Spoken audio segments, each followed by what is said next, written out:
खर्च हम दिन भूल गई। सर मैं थोड़ा ज़्यादा फोकस झुंझुनू। चलो फिर आप एसडीएम हो, तो आपको झुंझुनू पसंद है तो आपको झुंझुनू का एसडीएम बना दिया। और हवाई पट्टी के आसपास जितने भी कॉलोनीज हैं वहाँ पर कचरा बहुत सारा है, ठीक है।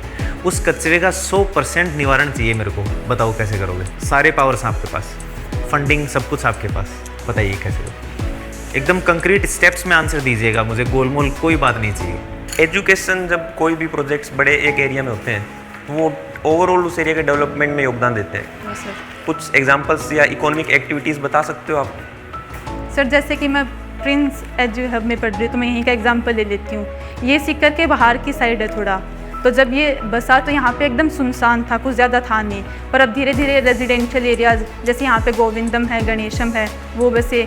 फिर यहाँ पे फूड के लिए कैफ़ेज़ वगैरह हो गए। अब धीरे धीरे सर और भी डेवलपमेंट होता जा रहा है क्योंकि अभी ये ग्रोइंग फेज़ के अंदर है। जैसे आजकल राजस्थान में कोटा में विशेषकर स्टूडेंट काफ़ी सुसाइड कर रहे हैं, तो उसके बेसिकली रीज़न क्या है? सर एक तो मेंटल प्रेशर, आजकल बच्चे प्रेशर झेलना ही नहीं सीख रहे हैं सर। छोटी छोटी बातों पे वो टेंशन ले लेते हैं। दूसरा सर जो पेरेंट्स हैं वो अपने बच्चों को अच्छे से लाइक अब उनको लगता है कि वो सपोर्ट कर रहे हैं पर उस लेवल पे सपोर्ट नहीं कर रहे हैं सर। सबसे ज़्यादा टूरिस्ट कहाँ आते हैं राजस्थान में? यहाँ सबसे बेसिक वो ऐसी कौन सी चीज़ है जिसकी वजह से बच्चे मतलब कंफर्ट फील करते हैं, या कोटा जैसी सिचुएशन पैनिक सिचुएशन यहाँ पे नहीं है? Friend speaking Marwari Hindi. हाँ, जो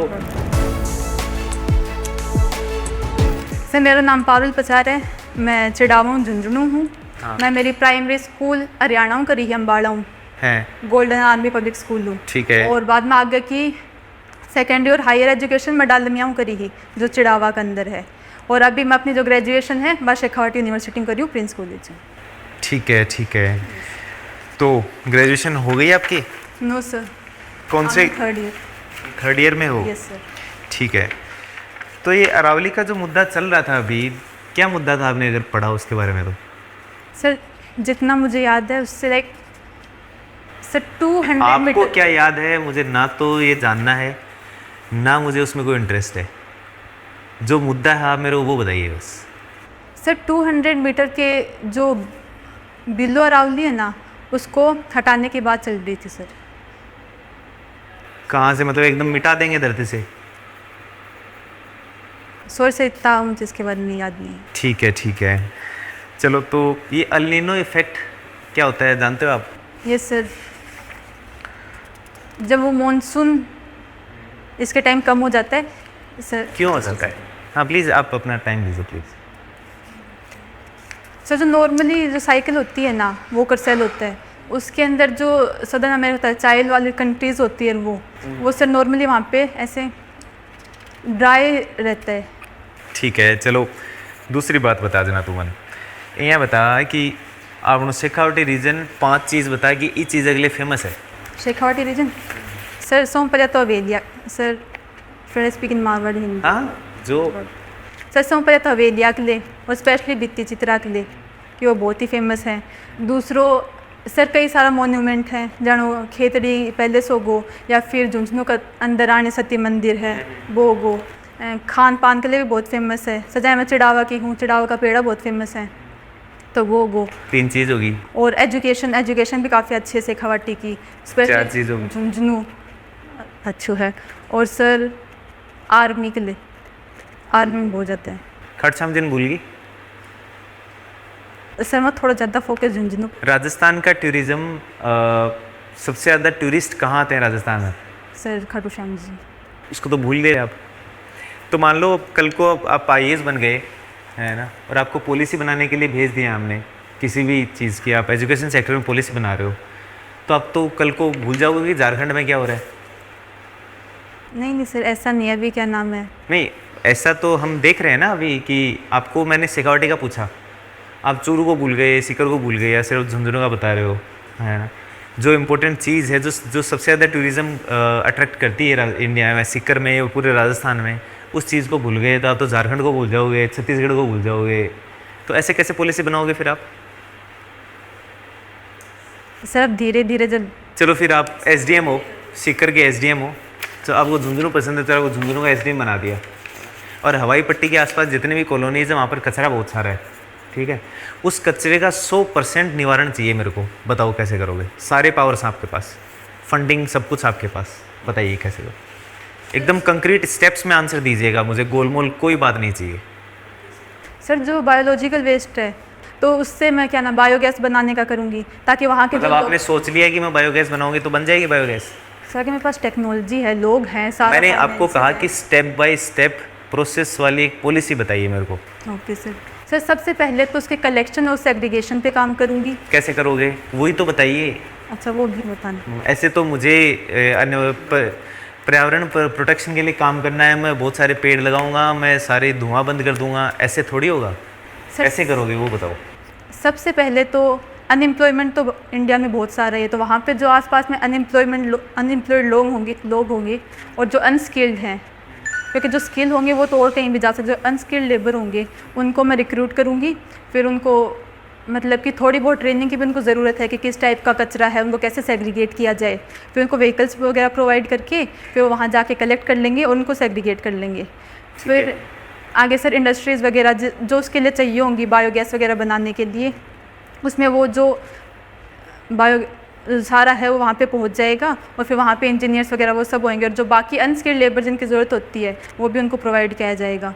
फिर वो उससे बन जाएगा। जो प्लास्टिक वगैरह है उसके जो सिंगल यूज़ वाला है और जो दूसरा प्लास्टिक है उसको भी सेग्रीगेट करके जो सिंगल यूज़ वाला है उसको तो सर कहीं मतलब कि और कुछ डिकम्पोज वगैरह अगर कहीं हो सकता है, क्योंकि आजकल कुछ बैक्टीरियाज वगैरह जो बन रही हैं उनके लिए डिकम्पोजिंग भेज देंगे। तो एक आइडियलिस्टिक स्टेट में सेग्रीगेशन किसे करना चाहिए?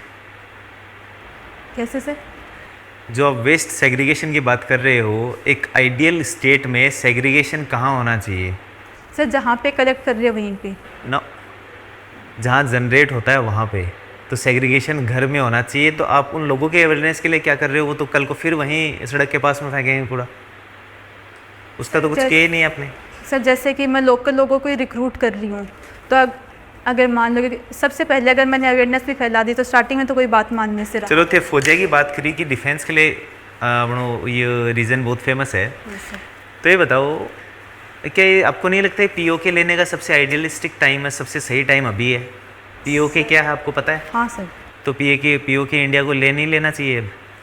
अभी सर अभी तो मुझे नहीं लगता कि एकदम आइडियलिस्टिक टाइम है, क्योंकि इंडिया फ़िलहाल अपनी इंटरनल प्रॉब्लम से सर अभी वोट्स चल रही हैं सर, तो सब जगह पे चल रही है, तो अभी इंडिया इंटरनली स्टेबल ही नहीं है। तो अगर कहाँ डिस्टेबल है इंडिया? सर एनर्जी क्राइसिस चल रहे हैं और अभी जीडीपी भी सर जैसे कि अभी रिसेंट न्यूज़ आई है कि डाउन हो गई है। ग्रोथ जीडीपी किस वजह से डाउन हुई है? आपने अगर न्यूज़ पढ़ी है तो? सर एक तो जो करेंसी की वैल्यू है रुपीज़ की, हाँ, तो उस वजह से घटी। इसका मतलब ये थोड़ी कि जीडीपी एक्चुअली रियल जीडीपी है जो वो खराब हुई है हमारी। सर फिर भी अगर पैसे की वैल्यू नीचे गई है। Thank you so much sir. जैसे आजकल राजस्थान में कोटा में विशेषकर स्टूडेंट काफ़ी सुसाइड कर रहे हैं, तो उसके बेसिकली रीज़न क्या है? सर एक तो मेंटल प्रेशर, आजकल बच्चे प्रेशर झेलना ही नहीं सीख रहे हैं सर, छोटी छोटी बातों पे वो टेंशन ले लेते हैं। दूसरा सर जो पेरेंट्स हैं वो अपने बच्चों को अच्छे से अब उनको लगता है कि वो सपोर्ट कर रहे हैं और उस लेवल पे सपोर्ट नहीं कर रहे हैं सर। और खास करके आसपास वाले लोगों की बात सुन लेते हैं कि हमारे बच्चे के इतने मार्क्स आए हैं, फिर वो अपने बच्चे को फोर्स करते हैं कि उसके इतने अच्छे मार्क्स आ रहे हैं, तेरे क्यों अच्छे मार्क्स नहीं आ रहे। तो जो कंपैरिजन है सर उसकी वजह से उनको बहुत ज़्यादा स्ट्रेस होता है। और सर कहीं ना कहीं जब वो बाकी बच्चों के सुनते हैं ना कि उसने सुसाइड किया, तो सोचते हैं कि काफ़ी कॉमन चीज़ हो गई है। पहले वो सोचते थे कि इतना बड़ा फैसला मैं लूँ या ना लूँ, पर इतनी सारी न्यूज़ सुनकर सर उनको काफ़ी कॉमन लगने लग गया है। और एजुकेशनल इंस्टीट्यूशंस हैं वो भी से काफ़ी प्रेशराइज करते हैं बच्चों को। अच्छा, सेम सिचुएशन सीकर में भी है कि सीकर में भी आजकल IIT और नीट की कोचिंग काफ़ी है, लेकिन यहाँ पे ऐसे केसेस नहीं है। बेसिकली अंतर क्या है, फंडामेंटल अंतर क्या है कोटा और सीकर में, कि यहाँ पे ऐसे केसेस नाम मात्र के हैं? मतलब जो कि आप सीकर में रह रहे हो, ऐसे संस्थानों में पढ़े हो, तो बेसिकली आपका आसपास का इन्वायरमेंट आपने देखा होगा। सर वहाँ पे जितना मैंने कोटा के बारे में सुना, मेरे एक दो दोस्त भी वहाँ पे जो इंफ्रास्ट्रक्चर है वो काफ़ी ऐसे डेवलप भी पर काफ़ी कंजस्टेड है। लोग देखो हमें कोई इंटरेस्ट नहीं है आपने क्या सुना है क्या नहीं सुना है, क्या स्थिति है, हमें वो जानने में इंटरेस्ट है। आप अपने इन्वायरमेंट को, सोशल इन्वायरमेंट को बताओ। सीकर में आप काफ़ी रहे हो, 2-3 साल रहे हो, तो आपने देखा होगा मतलब यहाँ सबसे बेसिक वो ऐसी कौन सी चीज़ है जिसकी वजह से बच्चे मतलब कंफर्ट फील करते हैं, या कोटा जैसी सिचुएशन, पैनिक सिचुएशन यहाँ पे नहीं है? ये और ऑब्जर्वेशन। सर यहाँ पे एक तो इन्वायरमेंट भी काफ़ी ऐसे खुला है, क्योंकि जब आपके आसपास का भी इंफ्रास्ट्रक्चर से काफ़ी नहीं, वो तो सेम है, कोटा में भी खुला ही है, सेम बिल्डिंग है, सेम कोचिंग है। रीज़न, बेसिकली रीज़न क्या आपको लगता है? सॉरी सर, कोटा के बारे में मुझे काफ़ी इन्फॉर्मेशन है, तो मैं से कंपेरिजन। कोई बात नहीं। ग्रेजुएशन के सब्जेक्ट क्या आपके? सर पॉलिटिकल साइंस, हिस्ट्री और ज्योग्राफी। और ऑप्शनल क्या सोचा आपने? ऑप्शन सर अभी तक सोशोलॉजी सोचा। सोशोलॉजी सोचा है। तो ग्रेजुएशन वाले सब्जेक्ट क्यों नहीं लिए फिर आपने यहाँ पे? सर ग्रेजुएशन यहाँ पे एक तो सोशोलॉजी का इतना ऑप्शन नहीं था लेने के लिए, हाँ। और जब 11th-12th मैंने की है वो फिजिक्स केमिस्ट्री मैथ से की है, हाँ। तो मुझे इतना आइडिया नहीं था, एक्सपोजर नहीं था कि आर्ट्स में क्या क्या होते हैं। और सर यहाँ आके मुझे मतलब आर्ट्स के सब्जेक्ट्स के बारे में पता चला, तो उसमें से मुझे सोशोलॉजी की तरफ काफ़ी रुझान रहा, तो मैं अभी तक उसी को ओके। सोच रही हूँ। तो शेखावटी की ज्योग्राफिकल फीचर्स क्या है? मतलब शेखावटी आप हिस्टोरिकल रूप से तो हम देखते हैं कि शेखावटी बसा हुआ है ऐसे, लेकिन ज्योग्राफिकल फीचर्स क्या है यहाँ के? सर शेखावटी एक सेमी एरिड रीजन है, और इसके अंदर एक ही नदी बहती है जो कातली नदी है, वही लाइफ लाइन है शेखावटी। बहती कहाँ है वो? बहती तो नहीं है वो। हाँ सर अभी सूख गया, मतलब बहती थी। ओके। इसके अलावा एडवांटेज क्या है ज्योग्राफी के? शेखावटी को एडवांटेज क्या है? लाइक रिसोर्सेज, क्या एडवांटेज है? रिसोर्सेज सर एक तो कॉपर के यहाँ पे बहुत सारे वो हाँ, खाने हैं। आपका हिस्ट्री भी रहा है सब्जेक्ट है ना? तो कॉपर मतलब सिविलाइजेशन के साथ जुड़ा हुआ था, आपको पता है इसके बारे में? कौन सी सिविलाइजेशन यहाँ पे है अपनी? आपने कॉपर का नाम लिया ना अभी, तो कौन सी सिविलाइजेशन, नाम क्या है उसका? सिविलाइजेशन का नाम हाँ,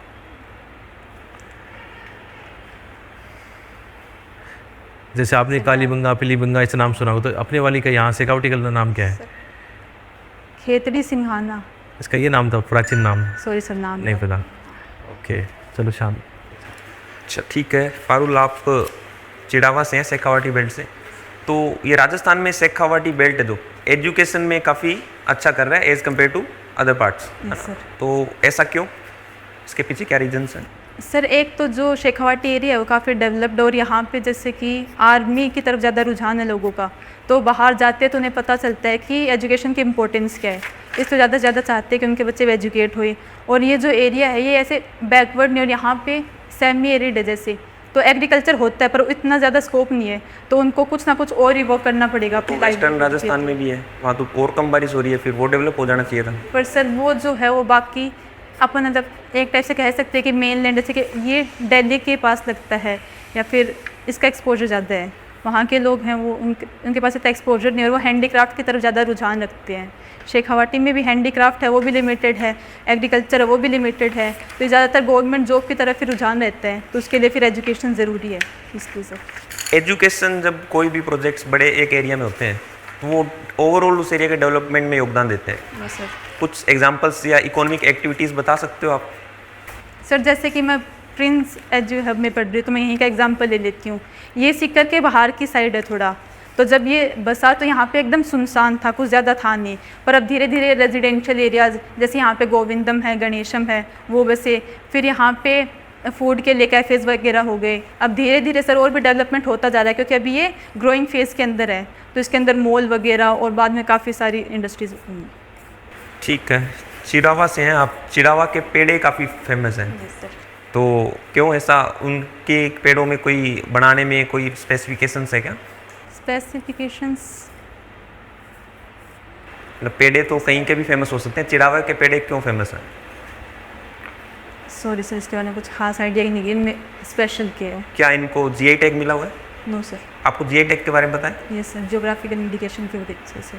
ठीक है, तो राजस्थान के कोई 5 प्रोडक्ट बताओ जिनको जीआई टैग मिला हुआ है। सर ब्लू पोट्री, मकराना का मार्बल, और बंधेज, और वो वाला जो सर हैंडवर्क है, और टेराकोटा आर्ट जो शायद कोटा या उस साइड राजसमंद साइड का है सर। मैं इनके क्या फ़ायदे हैं जीआई टैग देने के? अपन कोई भी प्रोडक्ट को देते हैं, कोई 3 फ़ायदे बता दो। 3 फायदे होते सर जैसे कि अगर अपन बंधेज का एग्जांपल लेते हैं, तो पहले राजस्थान में तो ये पहले से फेमस है, लेकिन बाहर के लोगों को इसका ज़्यादा आइडिया नहीं है, तो एक तो इसके बारे में अवेयरनेस फैलती है, तो लोगों का इसमें इंटरेस्ट जागता है। नंबर 1 अवेयरनेस, पॉइंट फॉर्मेट में आप बता सकते हैं मेरे को। ठीक। और सर दूसरा, अगर जीआई टैग मिल जाता है तो लोग इसको खरीदते हैं, तो वो शो ऑफ ज़्यादा करने के चक्कर में, जैसे आजकल सोशल मीडिया का ज़माना है, हर चीज़ का ट्रेंड आता है, तो जीआई टैग को लेके सर लोग अपने आप को कहीं ना कहीं वो लग्जरी आइटम समझते हैं जीआई टैग प्रोडक्ट को। ठीक। नंबर 3 उसके लिए हो गया। जीआई टैग वहाँ के लोकल डेवलपमेंट या लोकल जो भी वहाँ के हैं स्थानीय लोग, उनके लिए कोई स्पेसिफिकेशन नहीं देता क्या कि वहाँ के लोगों के लिए ही है, या प्रोडक्ट वो स्पेशल है वहाँ का अदर जो भी प्रोडक्ट है उसकी तुलना में, ऐसा कोई प्रावधान नहीं है इसमें? नहीं है सर कि हाँ GI टैग जो पर्टिकुलर उस जगह पे बनेगा उसी को है, तो वहाँ पे वो ज़्यादा एक्सपोर्ट कर सकते हैं उन चीज़ों को, और उसका प्रोडक्शन भी बढ़ता है और उनको इम्पेटस मिलता है उनके ट्रेड को। Thank you so much. Thank you sir.